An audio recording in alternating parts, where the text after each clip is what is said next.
যদি তবুও শোধাবে না আমার গুরু সাদের ঋণ, তবুও শোধাবে না আমার হরিচাঁদের ঋণ। যদি হয়ে তার ভক্ত বুকের জাগরণ, যদি হয়ে তার ভক্ত বুকের জাগরণ,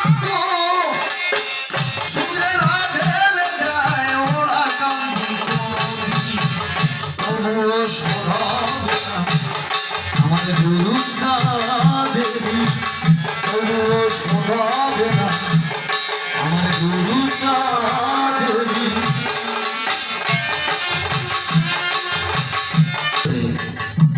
কিভাবে নির্যাতন করেছে তৎকালীন কুলীন সমাজে যারা শূদ্রের জন্য, আমার সংবিধানে শূদ্রের জন্য নিষেধ ছিল ভোগবিলাস